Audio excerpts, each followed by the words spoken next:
AV news కి స్వాగతం. బులెటిన్ల ముందుగా హెడ్లైన్స్.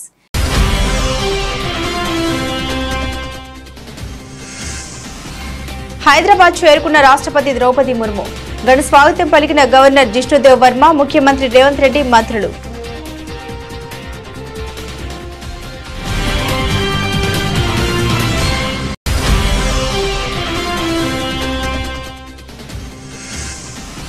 సిఐఐ తెలంగాణ కౌన్సిల్ ప్రతినిధులతో సమావేశమైన సీఎం రేవంత్ రెడ్డి. నగరంలోని పురాతన మెట్ల బావుల పునరుద్ధరణకు పర్యాటక శాఖతో ఒప్పందాలు.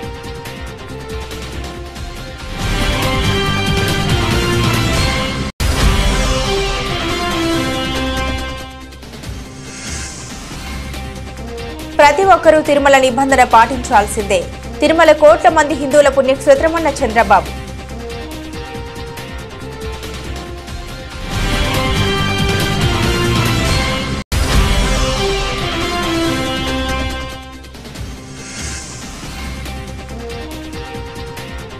బుచ్చమ్మది ప్రభుత్వ హత్యే, హైడ్రాపై హరీష్ రావు మండిపాటు.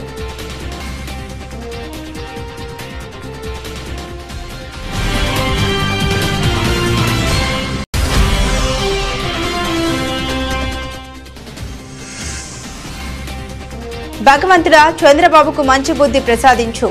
ఏపీ ఆలయాల్లో వైసీపీ నేతల పూజలు.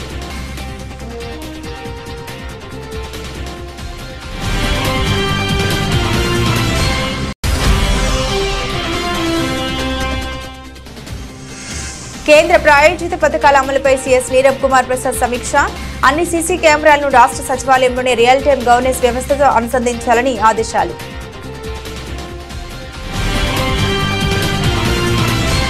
రాష్ట్రపతి ద్రౌపది ముర్ము హైదరాబాద్ చేరుకున్నారు. ఢిల్లీ నుండి ఎయిర్పోర్టు విమానంలో హైదరాబాద్లోని బేగంపేట ఎయిర్పోర్టులో ల్యాండ్ అయ్యారు. ఈ సందర్భంగా రాష్ట్రపతికి గవర్నర్ జిష్ణుదేవ్ వర్మ, ముఖ్యమంత్రి రేవంత్ రెడ్డి, మంత్రులు పొన్నం ప్రభాకర్, సీతక్క, ఇతర అధికారులు ఘనంగా స్వాగతం పలికారు. నల్సార్ యూనివర్సిటీ ఆఫ్ లా స్నాతకోత్సవానికి హాజరవుతారు. అనంతరం మధ్యాహ్నం రాష్ట్రపతి ఆల్ నిలయంలో 8 రోజుల పాటు నిర్వహించే ఈశాన్య రాష్ట్రాల భారతీయ కళా మహోత్సవాన్ని ప్రారంభించనున్నారు. రాష్ట్రపతి పర్యటన సందర్భంగా మినిస్టర్ ఇన్ ఈవెంటింగ్ మంత్రి సీతక్కను రాష్ట్ర ప్రభుత్వం నామినేట్ చేసింది. రాష్ట్రపతిని స్వాగతించడం మొదలు సాగనంపడం వరకు ముర్ము వెంట సీతక్క ఉండనున్నారు. హైదరాబాద్ సంస్కృతిని ప్రతిబింబించే చారిత్రక కట్టడాలను పరిరక్షిస్తూ వాటిని పర్యాటక ప్రాంతాలుగా తీర్చిదిద్దాలన్న ముఖ్యమంత్రి రేవంత్ రెడ్డి సంకల్పానికి అడుగు ముందుకు పడింది. పలు చారిత్రాత్మక పురాతన మెట్ల బావుల పునరుద్ధరణకు కాన్ఫెడరేషన్ ఆఫ్ ఇండియన్ ఇండస్ట్రీ ప్రతినిధులు ముందుకొచ్చారు. సిఐఐ తెలంగాణ కౌన్సిల్ ప్రతినిధులతో సీఎం సచివాలయంలో సమావేశమయ్యారు. మంత్రి జూపల్లి కృష్ణారావు గారు ప్రభుత్వ ఉన్నతాధికారుల సమక్షంలో జరిగిన ఈ సమావేశంలో నగరంలోని పురాతన మెట్ల బావుల పునరుద్ధరణకు ఆయా సంస్థలు ముందుకొచ్చి సీఎం సమక్షంలో పర్యాటక శాఖతో ఒప్పందాలు చేసుకున్నాయి. ముఖ్యమంత్రి మాట్లాడుతూ హైదరాబాద్ చారిత్రక కట్టడాల్ని పరిరక్షించాల్సిన అవసరం ఉందని తెలిపారు. వాటి పరిరక్షణ కోసం పారిశ్రామికవేత్తలు ముందుకు రావాలని పిలుపునిచ్చారు. మూసీ పరివాహక ప్రాంతాల్లో చారిత్రక భవనాలను పర్యాటక కేంద్రాలుగా తీర్చిదిద్దుతామని, మూసీ ప్రక్షాళన కార్యక్రమం ప్రభుత్వం ప్రతిష్టాత్మకంగా తీసుకుందని తెలిపారు. పాత అసెంబ్లీ భవనాన్ని పునరుద్ధరిస్తున్నామని, త్వరలోనే అందులో శాసనమండలి కార్యకలాపాలు నిర్వహిస్తామని వెల్లడించారు. జూబ్లీ హాల్ కు చారిత్రక ప్రాధాన్యతను దృష్టిలో పెట్టుకుని దాన్ని పరిరక్షించే బాధ్యత తీసుకోవాలని సిఐఐకి సూచించారు. ప్రతి ఒక్కరూ తిరుమల నిబంధన పాటించాల్సిందేనని ముఖ్యమంత్రి చంద్రబాబు అన్నారు. తిరుమల కోట్ల మంది హిందువుల పుణ్యక్షేత్రమని చంద్రబాబు తెలిపారు. భక్తుల మనోభావాల్ని పరిరక్షించేందుకు తమ ప్రభుత్వం ప్రాధాన్యతను ఇస్తోందని వ్యాఖ్యానించారు. ఆలయ ఆచారాలకు భిన్నంగా ఎవరూ వ్యవహరించవద్దని విజ్ఞప్తి చేశారు. తిరుమల లడ్డు ప్రసాదం వ్యవహారం పూర్తిగా రాజకీయ రంగు పులుముకుంది. తిరుమల పర్యటనకు వెళ్తున్నానని జగన్ ప్రకటించిన తర్వాత ఈ వ్యవహారం మరింత ముదిరింది. క్రైస్తవుడైన జగన్ తిరుమల డిక్లరేషన్ పై సంతకం చేసిన తర్వాతే శ్రీవారిని దర్శించుకోవాలని హిందూ సంఘాలు డిమాండ్ చేశాయి. ఈ క్రమంలో ఏపీ ముఖ్యమంత్రి చంద్రబాబు ఎక్స్ వేదికగా కీలక వ్యాఖ్యలు చేశారు. కలియుగ వైకుంఠమైన తిరుమల శ్రీవారి ఆలయం కోట్ల మంది హిందువుల అతిపెద్ద పుణ్యక్షేత్రమని సీఎం తెలిపారు. ఈ దివ్యక్షేత్రం మన రాష్ట్రంలో ఉండడం మన అందరి అదృష్టమని అన్నారు. ఏడుకొండల వాడి పవిత్రతను కాపాడేందుకు, భక్తుల మనోభావాల్ని పరిరక్షించేందుకు తమ ప్రభుత్వం ఎప్పుడూ అత్యంత ప్రాధాన్యతనిస్తోందని తెలిపారు. తిరుమల దర్శనానికి వెళ్లే ప్రతి భక్తులు అత్యంత నియమ నిష్టలతో, శ్రద్ధ ఆసక్తులతో స్వామివారిని కొలుస్తారని తెలిపారు. భక్తులు అత్యంత పవిత్రంగా భావించే ఈ క్షేత్ర పవిత్రతను కాపాడవలసిన బాధ్యత ప్రతి ఒక్కరిపైన ఉందని ముఖ్యమంత్రి తెలిపారు. శ్రీవారి సన్నిధికి వెళ్లే ప్రతి ఒక్కరూ ఆలయ నియమాలను, ఆగమశాస్త్ర ఆచారాలని, టీటీడీ నిబంధన తప్పక పాటించాలని కోరుతున్నామని అన్నారు. భక్తుల మనోభావాలకు, ఆలయ ఆచారాలకు భిన్నంగా ఎవరు వ్యవహరించవద్దని విజ్ఞప్తి చేస్తున్నామని తెలిపారు. ఓం నమో శ్రీ వెంకటేశాయ నమః అని ట్వీట్ చేశారు. వెంకటేశ్వర స్వామి ఈ రాష్ట్రంలో ఉండడం మనందరి అదృష్టం. కలియుగ దేవుడు వెంకటేశ్వర స్వామి ఈ రాష్ట్రంలో ఉండడం మనందరికి కూడా ఒక అదృష్టంగా మనం భావించాల్సిన అవసరం ఉంది. ప్రపంచంలో భారతీయులు ఎక్కడున్నా, హిందువులు ఎక్కడున్నా జీవితంలో ఒక్కసారైనా వచ్చి వెంకటేశ్వర స్వామి దర్శనం చేసుకుని వాళ్ళ యొక్క మొక్కులు తీర్చుకోవాలని కోరుకుంటారు. అలాంటి పుణ్యక్షేత్రం, దివ్యక్షేత్రం మన రాష్ట్రంలో ఉండడం మన అందరి అదృష్టం. ఇటీవల అది కూడా కాంట్రవర్సీ అయింది లడ్డు విషయంలో. అది కూడా మనం ఒకసారి చూస్తే ప్రతి ఒక్క టెంపుల్కి కొన్ని సాంప్రదాయాలు ఉంటాయి. ప్రతి ఒక్క మతానికి కూడా కొన్ని సాంప్రదాయాలు ఉంటాయి. మత సామరస్యాన్ని కాపాడడం ఎంత ముఖ్యమో ప్రతి ఒక్క దేవాలయాల్లో కానీ, చర్చల్లో కానీ, మసీదుల్లో కానీ ఉండే సాంప్రదాయాన్ని గౌరవించడం కూడా అంతే ముఖ్యం. పాలకులు మేమందరం ఆలోచించుకోవాల్సింది ముందు అక్కడుండే చట్టాల్ని, సాంప్రదాయాల్ని మేము గౌరవించాలి. అలాంటిది అక్కడ వేరే మతం వాళ్ళు ఎవరన్నా వస్తే డిక్లరేషన్ ఇవ్వాలి. వెంకటేశ్వర స్వామి పైన నమ్మకం ఉందని డిక్లరేషన్ ఇస్తే వాళ్ళు దర్శనం చేసుకోవచ్చు. అది ఆనవాయితీ. అది ఇవ్వకుండా పోవడం కూడా తప్పు, చట్ట ఉల్లంఘన. నేను ఆ విషయమే చెప్పాను. బీఆర్ఎస్ కీలక నేత మాజీ మంత్రి హరీష్ రావు తాజాగా హైడ్రాపై సంచలన వ్యాఖ్యలు చేశారు. రాష్ట్రంలో ఈ సంస్థ హైడ్రోజన్ బాంబులా మారిందని దుయ్యబట్టారు. కష్టపడి కట్టుకున్న ఇల్లు కూల్చేస్తే ఎలా అని మండిపడ్డారు. కుకట్పల్లి పరిధిలో బలవన్ మరణానికి పాల్పడిన బుచ్చమ్మది ఆత్మహత్య కాదని, అది ముమ్మాటికి ప్రభుత్వ హత్యనని తెలిపారు. శనివారం తెలంగాణ భవన్ కు వచ్చిన హైడ్రా కూల్చివేతల బాధితులతో ఆయన మాట్లాడారు. వారిని పరామర్శించి వివరాలు అడిగి తెలుసుకున్నారు. ఈ సందర్భంగా హరీష్ రావు మాట్లాడుతూ సుందరీకరణ పేరిట రేవంత్ రెడ్డి ప్రభుత్వం మూసి నదిలో పేదల రక్తం కన్నీళ్లను పారిస్తూ ఫైర్ అయ్యారు. ఒక్కొక్క పైసా కూడబెట్టి ఎంతో కష్టపడి ఎన్నో ఆశలతో కట్టుకున్న ఇళ్లను రాత్రికి రాత్రే కూల్చేస్తే పేదలు ఎక్కడికి పోవాలని ప్రశ్నించారు. ఇక మూసి నిర్వాసితురాలు బుచ్చమ్మది ఆత్మహత్య కాదు, అది ప్రభుత్వ హత్యనని పేర్కొన్నారు. సీఎం రేవంత్ రెడ్డి తుగ్లక్ పాలన కారణంగా విశ్వనగరం హైదరాబాద్ ఇమేజ్ దెబ్బతింటూ ఉందని విమర్శించారు. కాంగ్రెస్ ప్రభుత్వం ముందుగా 100 రోజుల్లోనే 6 హామీలను అమలు చేస్తామని చెప్పిన అంశంపై దృష్టి పెడితే బాగుంటుందన్నారు హరీష్ రావు. సో అమ్మ పాపం 3 బిడ్డలకు ఇల్లు కట్టించిందట, పెళ్ళిళ్ళు చేసింది. ఆ ఇల్లు కూలగొడితే నా బిడ్డల భవిష్యత్తు ఏమవుతుంది, అల్లుళ్ళు ఏమంటారు అనే బాధకు తట్టుకోలేక ఉరేసుకొని చనిపోయింది. ఇది బుచ్చమ్మ ఆత్మహత్య, ఇది రేవంత్ రెడ్డి ప్రభుత్వం చేసిన హత్య. ఇది అనాలోచిత తుగ్లక్ నిర్ణయాల వల్ల ఈ అమ్మ ఆత్మహత్య చేసుకోవాల్సి వచ్చింది. ఇంకొక చెల్లె కూడా గుండెపోటుతో చనిపోయింది. ఇల్లు కూలగొడితే అన్న వాళ్ళ ఇంటికి పోయి అక్కడ ఉండి గుండెపోటుతో ఒక అమ్మాయి చనిపోయినట్టుగా కూడా పేపర్లో చదివాము. ఇందాక ఒక అమ్మ మాట్లాడుతూ కూడా అంటుంది, ఎప్పుడు గుండె అయిపోతుందో, రాత్రి మళ్ళీ తెల్లారుతుందా లేదా, అసలు నిద్ర మేము లేస్తామా లేవమంత భయంతో బతుకుతున్నాం బిడ్డ అంటుంది అమ్మ. ఇదన్నీ కూడా ఒక పిచ్చి నిర్ణయాలు, అనాలోచితమైనటువంటి నిర్ణయాలు ఈ ప్రభుత్వం తీసుకుంది. రాహుల్ గాంధీ గారిని కూడా నేను అడుగుతా ఉన్నా, బుల్డోజర్ రాజ్ అని చెప్పి ఆడపోయి ప్రచారం చేస్తున్నాడు. హర్యానాలో ఎన్నికలు జరిగేటువంటి చోట్ల బుల్డోజర్ రాజ్ నహీ చలేగా అంటుండు. फिर क्या हो रहा तेलंगाना में आज बुलडोजर का राज चल रहा. ये राहुल गांधी जी ने क्या करना है? तुम जाके उधर नॉर्थ इंडिया में भाषण दे रहे कि बुलडोजर राज नहीं चलेगा, लेकिन आज तेलंगाना में तुम्हारा सीएम रेवंत रेड्डी बुलडोजर राज चला रहा. पहले इनको रोको. डेफिनेट గా మేము మీతో ఉంటాం, భయపడొద్దు. మీరు ఫోన్ చేస్తే కూడా మేము వచ్చి మీకు అండగా తప్పకుండా నిలబడతాం. ఎట్టి పరిస్థితుల్లో మీకు ఇబ్బంది రాకుండా చూసుకుంటాం. మీరు ధైర్యాన్ని కోల్పోవద్దు. దయచేసి ఎవరు కూడా తొందరపడి ఎక్కువ టెన్షన్ తీసుకుంటే స్ట్రెస్కు లోనై ఇబ్బందులు జరుగుతాయి. మీరు ఎక్కువ టెన్షన్ కూడా తీసుకోవద్దు. We are all with you. ఇది మీ ఇల్లు అనుకోండి, మీ మీ మీ ఫ్యామిలీ అనుకోండి, ఎప్పుడైనా మా తలుపులు తెరిచే ఉంటాయి. Any time you can come here. Our legal cell will be there and మా టీం కూడా ఉంటుంది. తొందరలోనే మేము మీ అందరం కూడా మీ దగ్గరకు వచ్చి మీ ప్రాంతాన్ని అంతా కూడా చూసి ప్రభుత్వం దృష్టికి తీసుకువెళ్ళి ఈ బఫర్ జోన్లో ఉన్నటువంటి వాళ్ళను ఇబ్బంది పెట్టకుండా తప్పకుండా మా వంతు పూర్తి సహకారాన్ని మీకు అందిస్తాం. తిరుమల పర్యటనను మతం పేరుతో అడ్డుకునేందుకు ప్రభుత్వం చేస్తున్న ప్రయత్నాల్ని వైసీపీ అధ్యక్షుడు వైఎస్ జగన్ తీవ్రంగా స్పందించారు. తన తండ్రి వైఎస్ఆర్ అనేకసార్లు తిరుమల దర్శించుకున్నారు.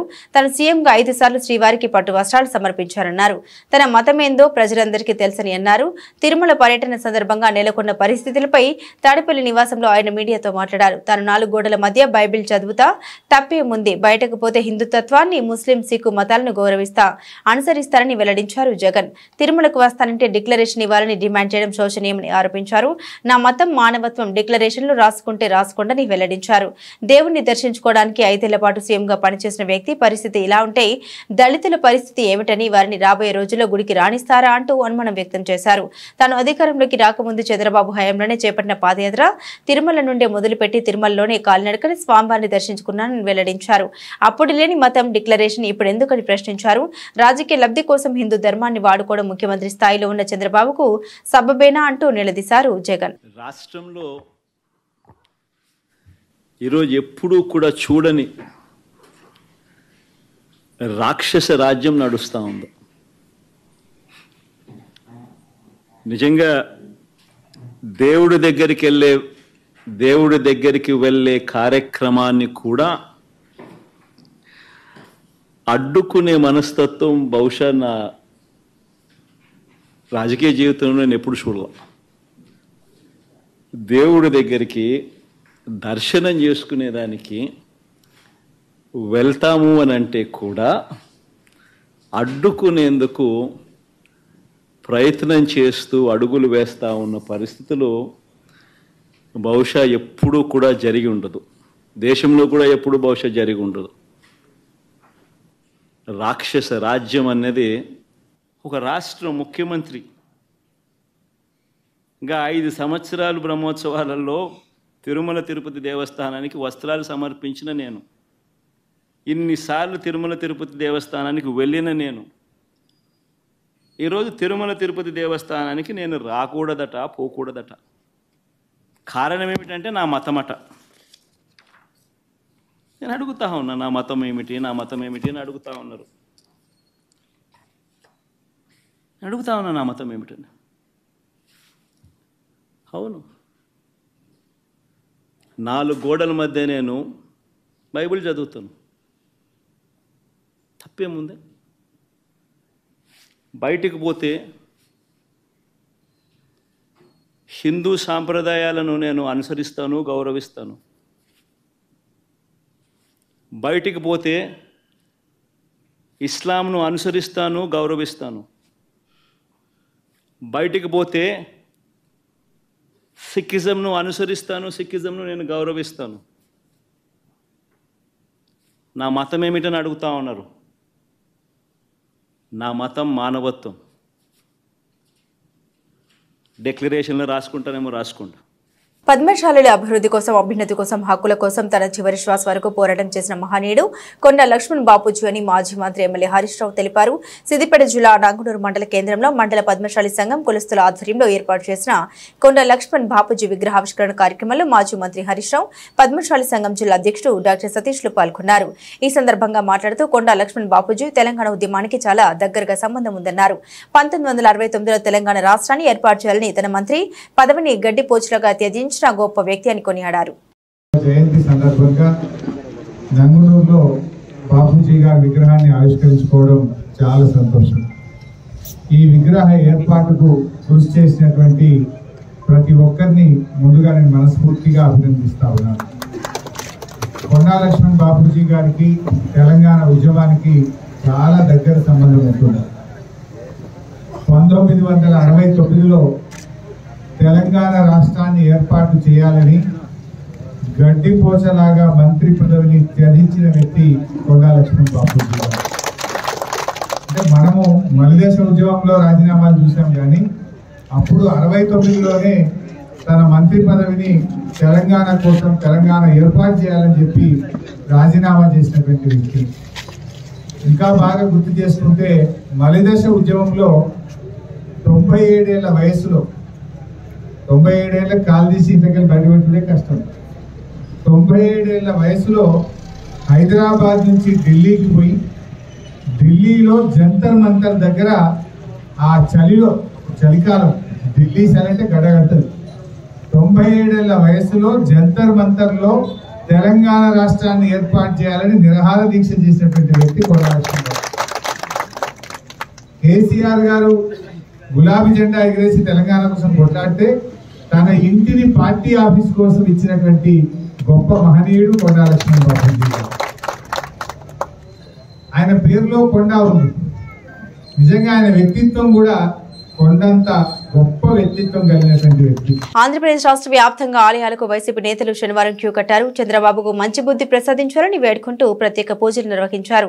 తిరుమల పవిత్రతను, లడ్డూ ప్రసాదం విశిష్టతను ఏపీ సీఎం చంద్రబాబు అపవిత్రం చేసినందుకు గాను ఆయన చేసిన పాపాన్ని ప్రక్షాళన చేయాలని వేడుకుంటూ ఈ పూజలు నిర్వహిస్తున్నామని వైసీపీ నాయకులు చెబుతున్నారు. అధిష్టానం పిలుపు మేరకు రాష్ట్ర వ్యాప్తంగా వైసీపీ నాయకులు ఈ పూజలు నిర్వహించారు. విజయవాడలో దేవినేని అవినాష్ ఆధ్వర్యంలో పూజలు నిర్వహించారు. గుంటూరులో మాజీ మంత్రులు అంబటి రాంబాబు, విడుదల రజని పూజలు చేశారు. తిరువూరులో స్వామిదాస్, కడపలో రవీంద్రనాథ్ పూజల్లో పాల్గొన్నారు. మన్యం జిల్లా పాలకొండ నియోజకవర్గాల్లోని శ్రీ కాశీ విశ్వేశ్వర స్వామి ఆలయంలో మాజీ ఎమ్మెల్యే కళావతి ప్రత్యేక పూజలు జరిపించారు. తిరుమల లడ్డూపై అసత్య ప్రచారం చేస్తున్నారని అంబటి రాంబాబు తెలిపారు. ఆ పాపం ప్రజలకు తగలకూడదని పూజలు చేశామని తెలిపారు. నెయ్యి కల్తీపై సిబిఐ విచారణ జరిపించాలని మోదుగుల డిమాండ్ చేశారు. తిరుమల డిక్లరేషన్ వివాదంపై మాజీ మంత్రి పేర్ని నాని కీలక వ్యాఖ్యలు చేశారు. జగన్ ఇప్పుడు కొత్తగా డిక్లరేషన్ ఇవ్వాల్సిన అవసరం ఏంటని ఆయన ప్రశ్నించారు. శ్రీవారిపై నమ్మకంతోనే జగన్ అనేక సార్లు దర్శనం చేసుకున్నారని తెలిపారు. తిరుమలకు వచ్చే వారందరి నుండి డిక్లరేషన్ తీసుకుంటున్నారని ప్రశ్నించారు. చంద్రబాబుకు ఈ వయసులో రాజకీయాలు ఎందుకు అని పేర్ని నాని ప్రశ్నించారు. జగన్ ను రాజకీయంగా అంతమొందించాలని కుట్ర పన్నారని విమర్శించారు. కలిసింది అంటే నిన్నటికి ఎక్కడికి వచ్చాడు చంద్రబాబు నాయుడు గారు? ఆ మలినమైన ఆవు నెయ్యిని వాడారు కానీ ఎక్కడ వాడారో తెలియదు. 70 ఏళ్ళు వచ్చి బతుకు మనకు అవసరమా చంద్రబాబు నాయుడు గారు? 70 ఏళ్ల వయసు ఎందుకు బతికి ఈ రకంగా 10 మందికి ఆదర్శంగా మనం పోతే చంద్రబాబు నాయుడు గారా లేదా రాజశేఖర రెడ్డి గారా? మనమా? ఎవరైనా? రాజశేఖర రెడ్డి గారు మరణించాడు, ఆదర్శంగా నిలిచాడు. ఏ పార్టీకి సంబంధించిన వాడైనా సరే, ఏ దేశంలో అయినా సరే రాజకీయ నాయకుడు జనం కోసం ఇలా బతకాలి అని రాజశేఖర రెడ్డి గారు అలా బతికి చూపించాడు. కానీ 75 ఏళ్ళు, 14 ఏళ్ళు ముఖ్యమంత్రి, 15 ఏళ్ళు ముఖ్యమంత్రి, ఎవరికో ఏం ఆదర్శం చూపిస్తూ మనం బతుకుతున్నాం? రేపు మీరు వెళ్ళిపోయిన తర్వాత మీ గురించి ఏం మాట్లాడుకోవాలి? ఇటువంటి తప్పుడు మాటలు కూడా మాట్లాడాడు రాజకీయాల కోసం అని చెప్పి మాట్లాడుకోవాలా? జగన్మోహన్ రెడ్డి గారు స్వామివారి దర్శనానికి వెళ్తానంటే ఏం పూజ చేసుకుంటాకో లేకపోతే వేరే రకంగా కూడా కాదు కదా, కేవలం దర్శనం చేసుకుంటాకి వెళ్తానంటే వెంటనే ఫ్లెక్సీలు పెట్టిస్తావా? తిరుమలలో ఎప్పుడన్నా నువ్వు అక్కడే పుట్టానంటున్నావు కదా, ఎప్పుడన్నా తిరుమలలో అన్యమతస్తులు డిక్లరేషన్ ఇవ్వండి అని చెప్పని ఎప్పుడన్నా బోర్డు కడతాం చూసారా? అంటే జగన్మోహన్ రెడ్డి గారు వస్తున్నారంటే ఆ మధ్యాహ్నం కడతారు, ఆయన్ని రావట్లేదు, వీళ్ళందరూ కూడా ఆ కార్యక్రమాన్ని రచ్చ చేయాలనుకుంటున్నారు.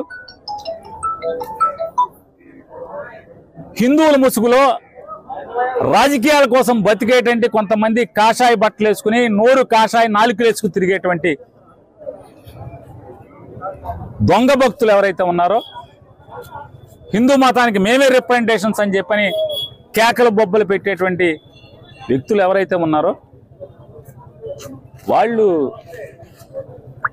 పోగేసి వాళ్ళని జగన్మోహన్ రెడ్డి గారి ఇంటి మీదకి పోలీసుల రక్షణతో కాషాయ రంగు గేట్లకు పిలిపిస్తావు. జగన్మోహన్ రెడ్డి గారు ఊర్లో లేని సమయంలో లేదు, జగన్మోహన్ రెడ్డి గారు వస్తుంటే నిన్న కోడిగుడ్లు వేయండి కారు మీద, పోలీసులకేమో శాంతియుతంగా మా వాళ్ళు ధర్నా చేస్తారు రోడ్డు మీద జగన్ గారు ఎయిర్పోర్ట్ కాడి నుంచి గుడికి వెళ్ళే వరకు, వాళ్ళకేమో కాషాయ రంగు పెయింట్ డబ్బాల్లో దీంట్లో బుడగల్లో వేసి ఐ సప్లై రెడీ చేస్తారు, అలాగే కోడిగుడ్లు రెడీ చేస్తారు. రెడీ చేసి అవమానించి ఆ వీడియోలన్నీ కూడా మీ తప్పుడు మనుషులతో ఇవన్నీ చేయించి అక్కడ అల్లరి అలజడి సృష్టించాలి. గర్భిణులు ఆధ్యాత్మిక ఆలోచనతో భావోద్వేగాలను అదుపు చేసుకున్నప్పుడే మంచి లక్షణాలు, తేజోవంతులైన గుణవంతులైన పిల్లలు జన్మిస్తారని ఎమ్మెల్యే పవార్ రామారావు పాటిల్ అన్నారు. నిర్మల్ జిల్లా ముథోల్ మండల కేంద్రంలోని ఐసీడీఎస్ ఆధ్వర్యంలో గర్భిణీ స్త్రీలకు, బాలింతలకు పోషణ అభియాన్ కార్యక్రమానికి ముఖ్య అతిథిగా పాల్గొన్నారు. ఈ సందర్భంగా ఎమ్మెల్యే మాట్లాడారు. పౌష్టికాహార మాసంలో భాగంగా పోషకాహారంతో పాటుగా ప్రభుత్వం కల్పిస్తున్న అన్ని సదుపాయాలను సద్వినియోగం చేసుకోవాలని తెలిపారు. మనం అందరూ పౌష్టికంగా ఉంటామని పెద్దలు చెప్పినట్ల ఆరోగ్యాన్ని కాపాడాలకోసంగా పౌష్టికాహారం ఏదైతే ఉంది ఆ పౌష్టికాహారం ఎటువంటి వాడాలి.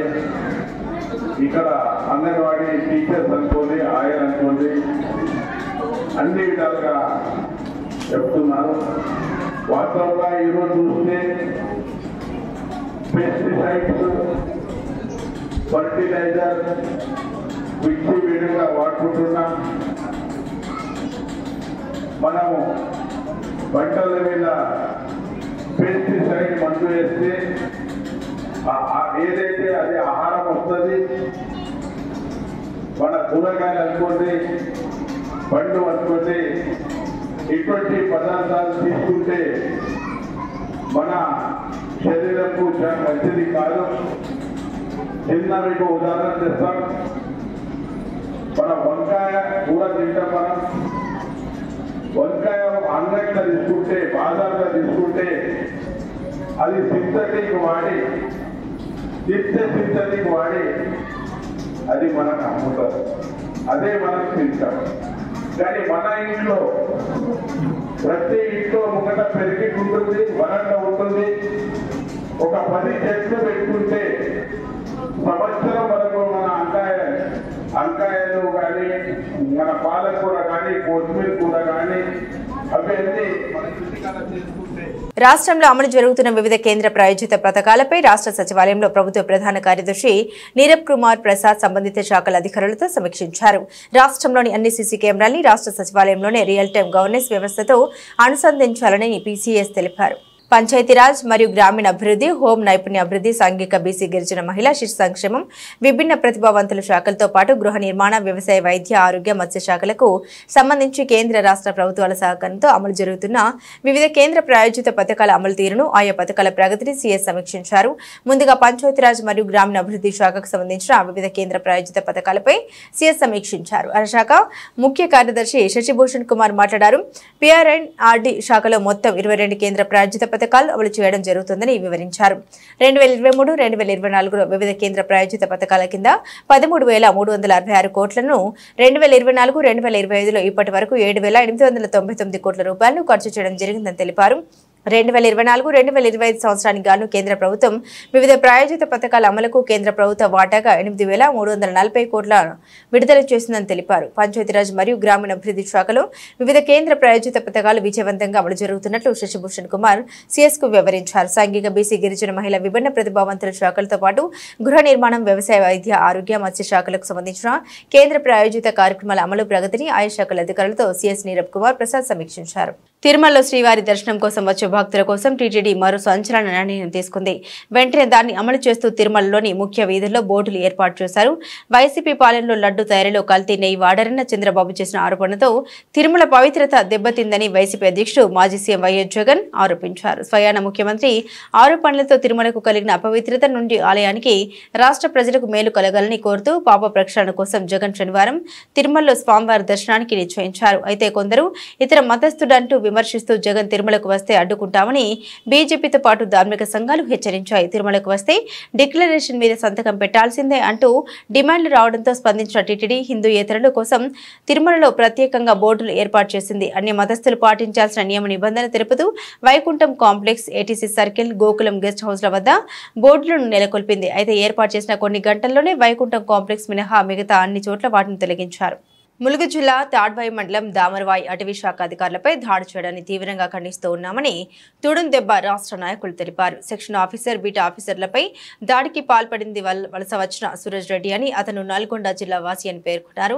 విధుల్లో ఆటంకం ఏర్పరిచిన వారిపై చట్టపరమైన చర్యలు తీసుకోవాలని డిమాండ్ చేశారు. అలాగే తన భర్త బీట్ ఆఫీసర్ శరత్ విధులకు వెళ్లొస్తుండగా జరిగిన దాడికి తనకు న్యాయం చేయాలని శరత్ భార్య కోరారు. విధి నిర్వహణలో ఉన్న ఫారెస్ట్ అధికారిపై దాడి చేయడం జరిగింది. ఈ గున్నురెడ్డి ప్రవర్తన ఎట్లుంటుందంటే, ఇతను ఇక్కడ తాడవాయి మండలంలో ఇతని కుటుంబం నల్గొండ జిల్లా నుంచి ఇక్కడికి వలస వచ్చి ఇక్కడ స్థిర నివాసం ఏర్పరచుకొని 1/70 యాక్ట్కి అతిక్రమించి ఇక్కడ ఉన్న రెవెన్యూ ల్యాండ్ని 5 ఎకరాల ల్యాండ్ని కబ్జా చేసి అక్కడ డైరీ ఫామ్ని స్థాపించడం జరిగింది. ఆదివాసీ ఏజెన్సీ చట్టాల యాక్ట్కి విరుద్ధంగా పనులు చేయడం జరుగుతుంది. అతనిపై చర్యలు తీసుకోవాలని, అలాగే గున్నురెడ్డి గతంలో కూడా ఇక్కడ ఆదివాసీ యువకులపైన 3 పైన దాడి చేయడం జరిగింది. జీవనం సాగించే ఆదివాసులపైన కూడా భూములలో కూడా పోయి తన యొక్క క్రూరమైన మెంటాలిటీతోటి ఆదివాసులపైన దాడులు చేయడం జరుగుతుంది.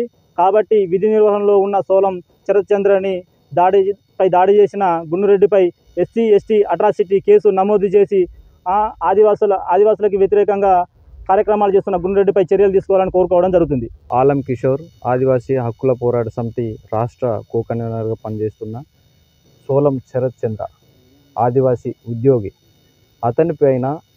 అతని యొక్క పై ఆఫీసర్ అయిన సెక్షన్ ఆఫీసర్ మీద అత్యంత పాశవికంగా ఒక మానవత్వం మర్చి ఇనుప రాడ్లతోటి దాడి చేసినటువంటి ఎవరైతే నల్గొండ జిల్లా నుండి ఇక్కడికి వలస వచ్చినటువంటి గిరిజనేతడైనటువంటి గున్నురెడ్డి మీద ప్రభుత్వం తక్షణమే SC/ST అట్రాసిటీ కేసు నమోదు చేయాలి. ఫాస్ట్ ట్రాక్ కోర్టు ద్వారా అతనిపై చట్టపరంగా కఠినమైన చర్యలు తీసుకోవాలని మేము ఆదివాసీ హక్కుల పోరాట సమితి తురుందెబ్బ తరఫున మేము డిమాండ్ చేస్తున్నాం. చంద్రబాబు నీచు రాజకీయాలకు కలియుగ దైవం తిరుమల శ్రీ వెంకటేశ్వర స్వామి వారి దేవస్థానం విశిష్టతను, లడ్డూ ప్రసాదం పవిత్రతకు భంగం కలిగించి ప్రపంచ వ్యాప్తంగా ఉన్న సుమారు 125 కోట్ల హిందువుల మనోభావాలు దెబ్బతీసి తన స్వార్థ రాజకీయాలకు శ్రీవారిని వాడుకున్న అవకాశవాది చంద్రబాబు అని వైఎస్ఆర్ సేవాదళ్ రాష్ట్ర ప్రధాన కార్యదర్శి పార్టీ సీనియర్ నాయకులు ఒమ్మి రఘురాం అన్నారు. మాజీ ముఖ్యమంత్రి వైఎస్ జగన్మోహన్ రెడ్డి పిలుపు మేరకు చంద్రబాబు ఆధ్వర్యంలో కూటమి పాపపు పాలన ప్రక్షాళనకు జగ్గంపేట శ్రీ వెంకటేశ్వర స్వామి వారి దేవస్థానం జగ్గంపేట జడ్పీటీసీ ఒమ్మి బిందు మాధవితో కలిసి ప్రత్యేక పూజలు నిర్వహించారు. దోషులను శిక్షించాలని భగవంతుని కోరారు. ఈ సందర్భంగా రఘురాం మాట్లాడుతూ చంద్రబాబు 100 రోజుల పాలనలో జరిగిన లోపాలను కప్పిపుచ్చుకోవడానికి సూపర్ 6 పథకాలు అమలు చేయలేక విఫలం అవ్వడం వల్ల ఇటువంటి నాటకాలకు తెరలేపారన్నారు.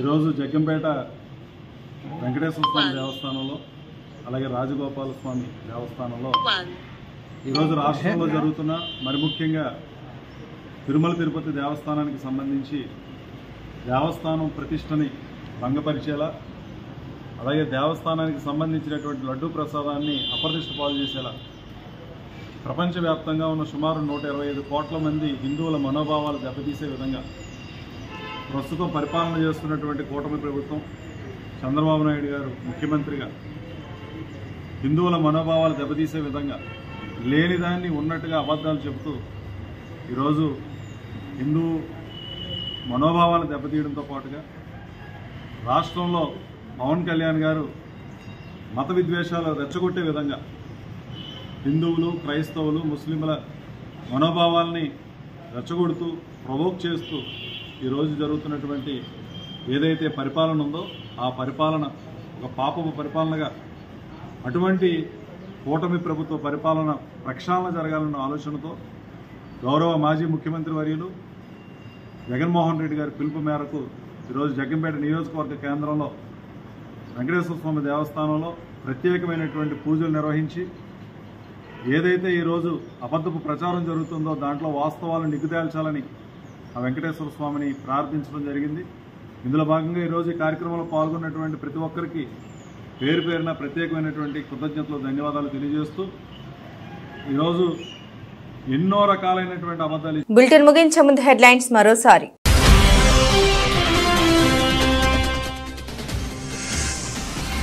హైదరాబాద్ చేరుకున్న రాష్ట్రపతి ద్రౌపది ముర్ము, ఘన స్వాగతం పలికిన గవర్నర్ జిష్ణుదేవ్ వర్మ, ముఖ్యమంత్రి రేవంత్ రెడ్డి, మంత్రులు.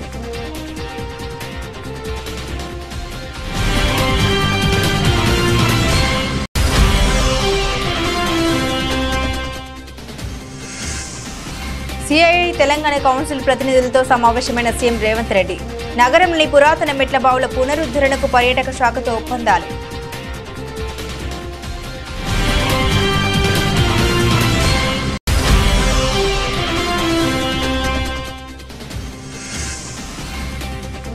ప్రతి ఒక్కరూ తిరుమల నిబంధన పాటించాల్సిందే, తిరుమల కోట్ల మంది హిందువుల పుణ్యక్షేత్రమన్న చంద్రబాబు.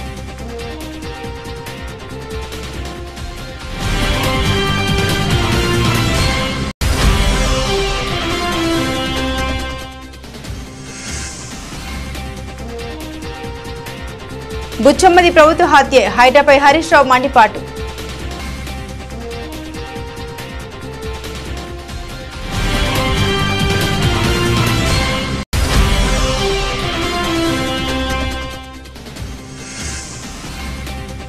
భగవంతుడా చంద్రబాబుకు మంచి బుద్ధి ప్రసాదించు, ఏపీ ఆలయాల్లో వైసీపీ నేతల పూజలు.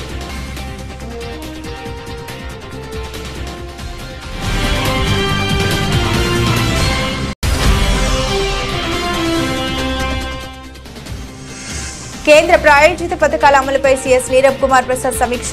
అన్ని సీసీ కెమెరాలను రాష్ట్ర సచివాలయంలోనే రియల్ టైం గవర్నెన్స్ వ్యవస్థతో అనుసంధానించాలని ఆదేశాలు.